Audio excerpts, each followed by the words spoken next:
Disclaimer: this story is a work of fiction created for entertainment purposes only. Any resemblance to actual persons, events, or situations is purely coincidental. Viewer discretion is advised as some themes may be emotional or thought-provoking. I never thought a simple question could shift the course of my entire evening, maybe even more than that. It was just one of those quiet Friday nights when you don't expect anything special to happen. I was sitting in my usual corner at the coffee shop downtown, the one with dim lights and soft jazz humming in the background. People came and went, some lost in their phones, others in conversations that felt louder than the room itself. And then she walked in. She wasn't dressed to grab attention, no flashy makeup, no loud colors. Just a plain black coat, jeans, and a book tucked under her arm. But there was something about her. Not in the way that turns heads immediately, but the kind that makes you glance back without knowing why. She ordered a black coffee, no sugar, and took the seat across from me, across the room, not the table. Still, somehow, it felt like we were sitting together in a quiet sort of way. 15 minutes passed. I kept reading the same paragraph over and over again in my book, pretending to be focused while sneaking glances at her. She didn't seem to notice. Or maybe she did. It's hard to tell with people like her, the quiet ones who carry a whole world behind their eyes but rarely let it spill out. Another 10 minutes. She flipped through the pages of her book like she wasn't really reading either. That's when it hit me, why was a woman like her alone? I don't mean that in a shallow way. I mean, she looked like someone who had stories, someone who had lived. Not just existed, but lived. And yet, she sat there, eyes tired, shoulders slightly hunched, like she was used to being invisible in rooms full of people. So I stood up, walked across the room, and asked the first thing that came to my mind. How come a woman like you has no one? She looked up at me, her eyes calm but unreadable.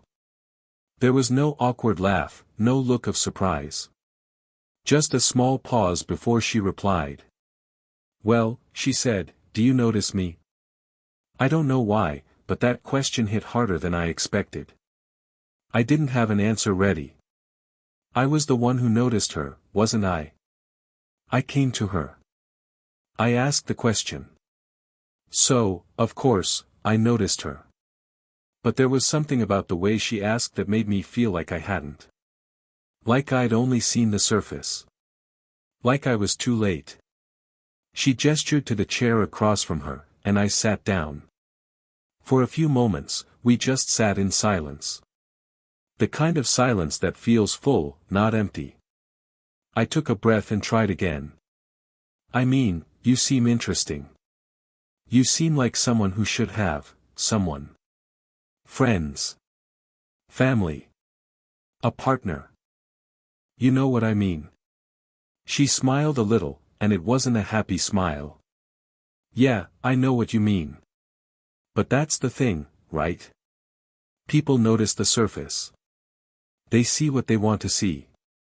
No one really sticks around to know what's underneath. She looked out the window for a moment. The city outside was alive with light and sound, but it felt distant from the little bubble we sat in. I used to have someone, she continued. People, actually. Friends who said they'd never leave. A guy who said he loved me. But life, it changes. People drift. Or they don't see you anymore, even when you're right in front of them. Sometimes it's not even about something big. It's just, one day they stop asking how you're doing. They stop waiting for your answers. And eventually, you stop answering. There was something so raw in the way she said it. Not dramatic. Just true. I nodded slowly. I guess I never thought about it like that. She raised an eyebrow. Most people don't. Until it happens to them. I looked at her again, really looked this time. The way her fingers held the coffee cup, like she needed the warmth more than the drink. The tired crease near her eyes. The soft defiance in her voice, like someone who had fallen too many times but still managed to stand, even if just barely. She wasn't someone without anyone because she wasn't enough. She was someone without anyone because people failed to see what she carried inside. "I notice you now," I said. She didn't answer right away. Just stared at me with that same unreadable look. Then, finally, she said, "That's a start. But noticing isn't the same as understanding." Her words hung in the air between us, heavier than they should have been. And before I could respond, she stood up, slipped the book under her arm, and said, "I come here every Friday." And just like that, she walked out. I sat there, her seat still warm across from me, wondering what I had just stepped into. Who was she, really? What happened in her life that made her so careful with her words and so distant from people? I didn't know it then, but that single question, "Do you notice me?" would unravel more than just her story. It would unravel mine too. And that night was only the beginning. The next time I saw her, everything changed. But that's a story for another night. The next Friday came quicker than I expected, but somehow, it also felt like it had taken forever. All week, her words kept playing in my head, "Do you notice me?" and "Noticing isn't the same as understanding." I kept replaying that scene like a loop I couldn't exit. I didn't even know her name, yet something about her lingered in my mind like a song you hum without realizing. I got to the cafe a bit earlier than usual. I sat at the same table, trying not to seem too eager, but the truth was, I wasn't even sure she'd come back. Maybe last week was just a moment. Maybe she said those things and left because that's what she always did, drop pieces of herself and disappear. But at exactly 6:17 p.m., she walked in, same black coat, same tired eyes, same book under her arm. This time, she looked at me as she entered. Not a smile, not a nod. Just that same unreadable expression. She ordered her coffee and walked over, setting her book on the table before taking a seat. We didn't greet each other. It was like we picked up right where we left off. "You came back," I said quietly. "You were here," she replied, her voice calm, but distant. We sat in silence for a moment. I wanted to ask her name but felt like she'd tell me when she was ready. There was a rhythm to her presence, slow, deliberate, guarded. "I've been thinking about what you said," I finally said. "About how people see only the surface." She gave a soft, almost bitter laugh. "Most people do. It's easier that way. They don't want the full picture, especially if it's messy. People want easy. Predictable. Polished." I nodded slowly. "But life isn't like that, is it?" She shook her head.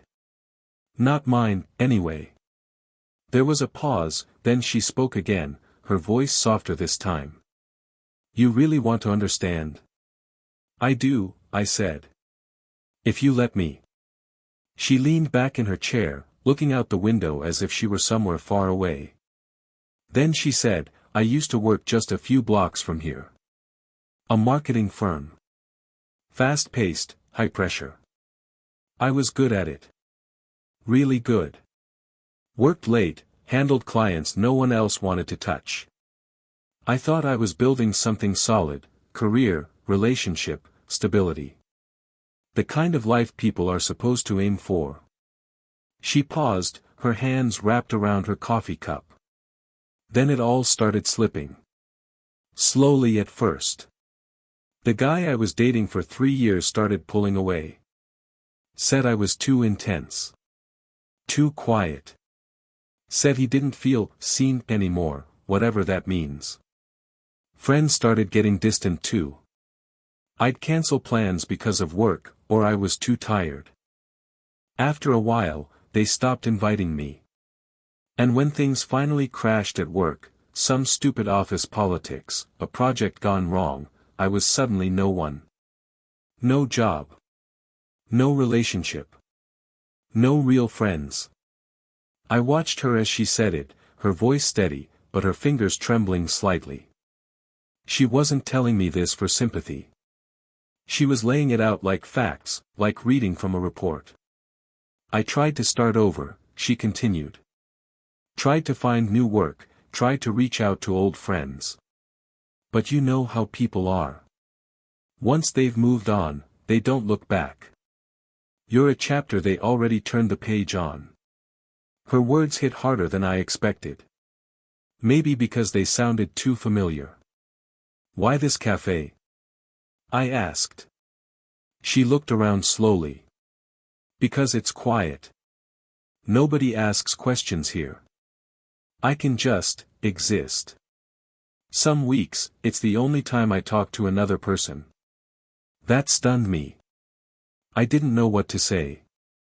What do you say to someone who's been quietly fading while the world keeps spinning like nothing happened? You said you notice me, she said suddenly, looking straight at me. But if I stopped coming, would you still think about me next month? Or next year? Her question hit me in a place I didn't know I had. I think I would, I answered truthfully. Because you've made me think about things I've ignored in other people, even in myself. She didn't reply. Just looked down at her coffee. I glanced at the book on the table. What are you reading? She turned it toward me. The Bell Jar. I nodded. That's a heavy one. She smiled faintly. It's honest. Sometimes honesty is heavy. That night, we didn't talk much more. But there was something different. A thread quietly forming between us, like the start of a bridge. She didn't say goodbye when she left. Just stood up, said, "Next week," and walked out. And I sat there again, same chair, same corner, feeling like I was part of something I couldn't name yet. I didn't know her past fully. I didn't know where this would go. But I knew one thing, this woman, this stranger who sat across from me, was quietly carrying a storm. And for some reason, she had let me stand near it. What I didn't know then was that the storm was just beginning. And the next Friday, she didn't show up. The following Friday, I showed up early again, maybe too early this time. I ordered my coffee and took the same seat, watching the door every few minutes. I kept telling myself not to expect too much. Maybe she had something to do. Maybe she wasn't feeling well. Maybe this wasn't a routine for her like it had become for me. But as the minutes passed and the hands on the clock ticked past 6:17, then 6:30, then 7:00, a strange feeling started crawling under my skin. I stayed until the cafe started clearing out. The usual background chatter faded, and the barista gave me that polite, tired look people give when they're about to close up. I nodded, gathered my things, and left. That walk home felt heavier than it should have. There wasn't anything official about what we had. She didn't owe me anything.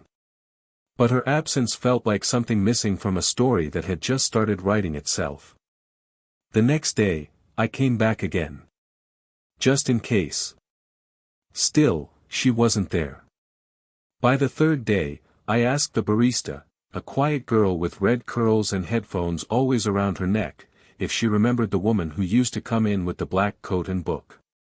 She nodded slowly. Yeah, I remember her. She'd order black coffee, no sugar. Sat near the window, didn't talk to anyone. She paused. She hasn't been in all week. I thanked her and left, but my curiosity had shifted into something sharper, concern.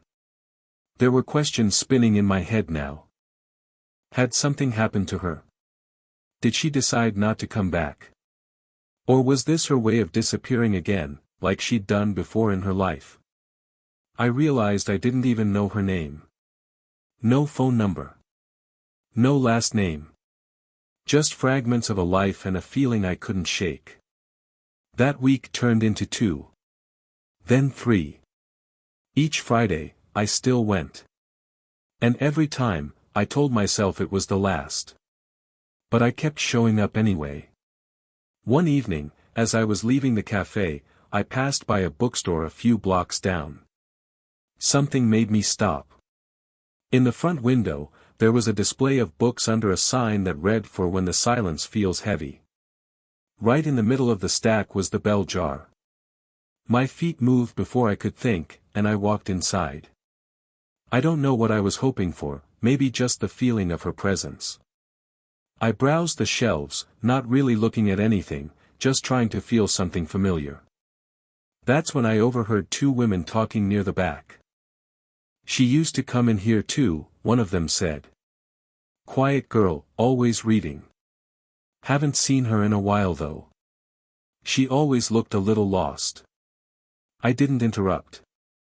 I just stood there, pretending to look at books while trying to listen.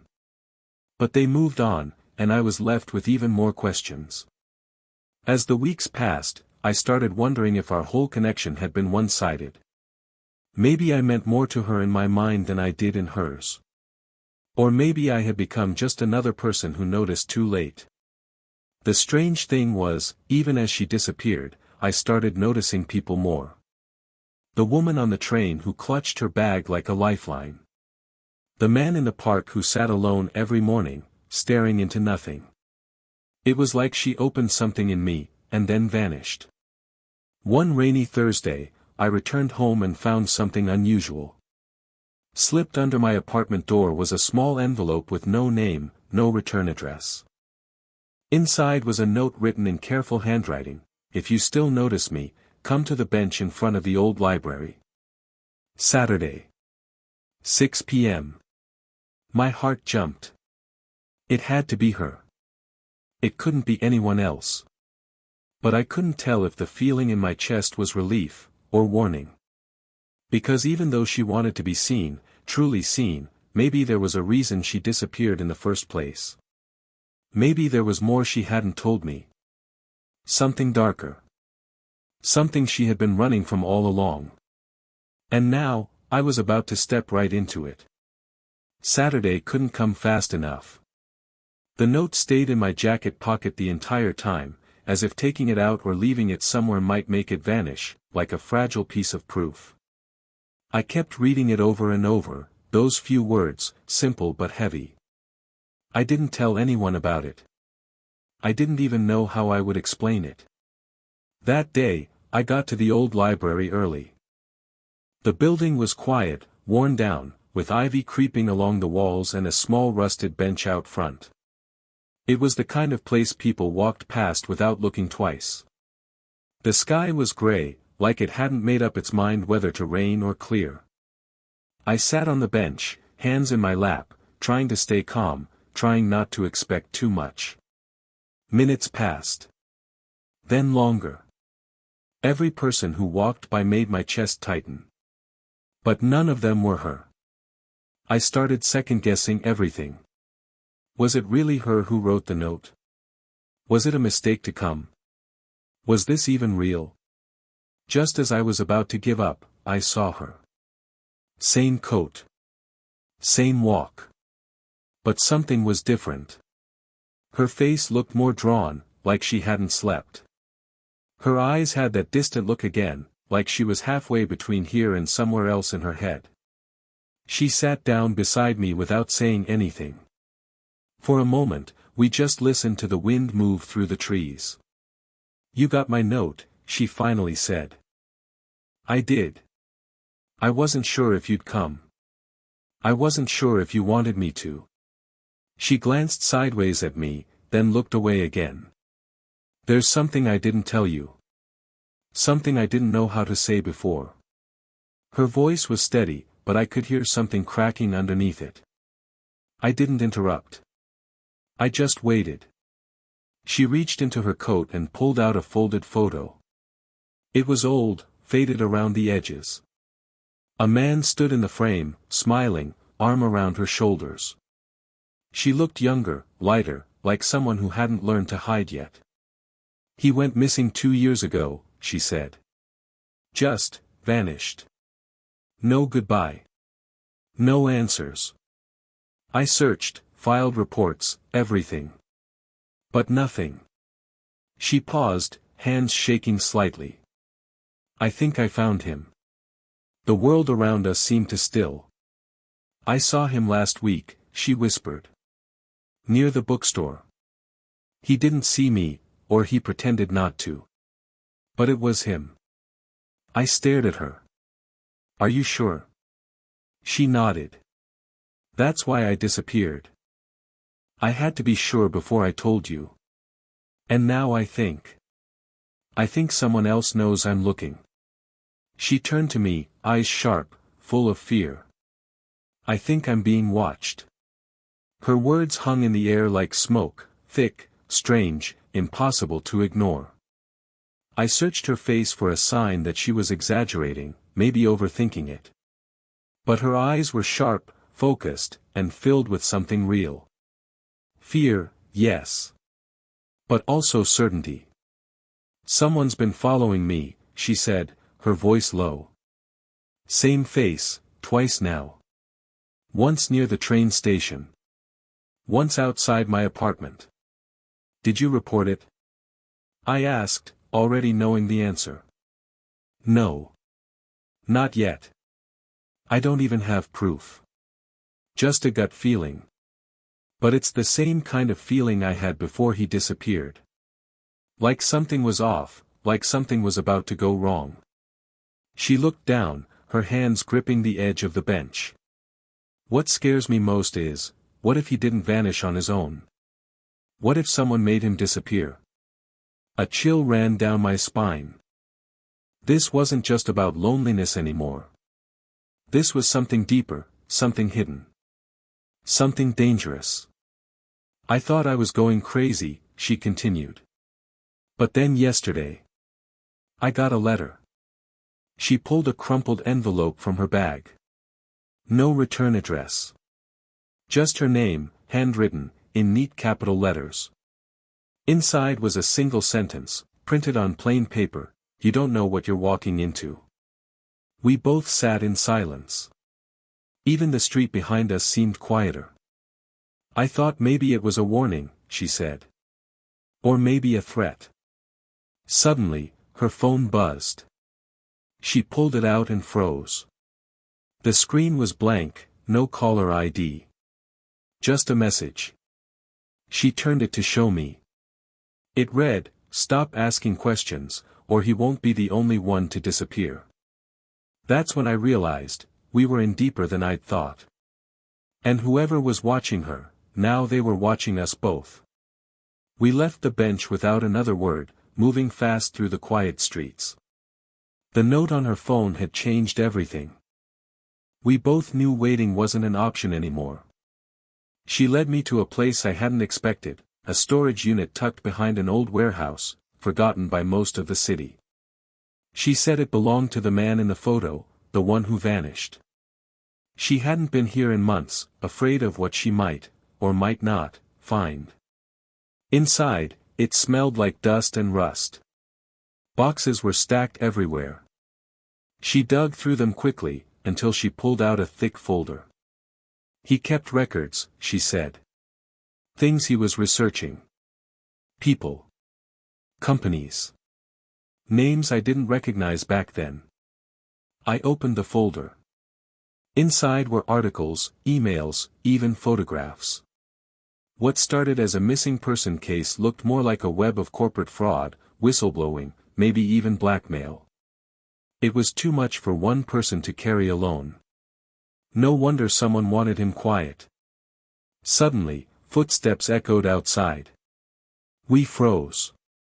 A shadow moved past the dusty glass window. She turned to me, her voice shaking. We have to go. Now. We slipped out the back, just as the front door rattled open. I didn't look back. Later, at a friend's apartment across the city, we went through the documents again. One name kept appearing, a tech firm I vaguely recognized. I searched it online. My blood ran cold. Their current lead investigator, the man overseeing all internal security. The same man from her photo. He hadn't vanished. He'd changed his name. Changed his life. And now, he was hiding in plain sight. The final twist hit harder than anything else. He hadn't been taken. He had left her. Disappeared to save himself. And now, she was the threat to the life he built. We sat in silence for a long time after that. The truth didn't feel like victory, it felt hollow. All this time, she thought he'd been taken, maybe silenced for something he uncovered. But the reality was harsher. He'd walked away. Left his old life, and her, to protect himself. And now, with her digging around, she had become the risk he didn't want. She looked at me, eyes tired but clear. It wasn't just about losing him, she said. It was that I didn't understand why. I thought if I could find out the reason, it would hurt less. Did it? I asked. She shook her head. No. But at least now I know it wasn't my fault. We reported what we found, everything in that folder. It didn't make headlines, but it reached the right hands. Quiet investigation started. The threat stopped. Maybe he knew the walls were closing in. Maybe he just wanted her to back off. Either way, we never heard from him again. Weeks passed. We went back to the cafe. Same table. Same window. The silence between us felt lighter now, like it didn't need to carry so much. She started smiling more. Talking more. Not just to me, but to the world around her. One evening, she looked at me and said, "You know, I think the real question wasn't why I had no one. It was whether I ever let anyone see me." I smiled. Well, I noticed. And for the first time, she smiled like she believed it.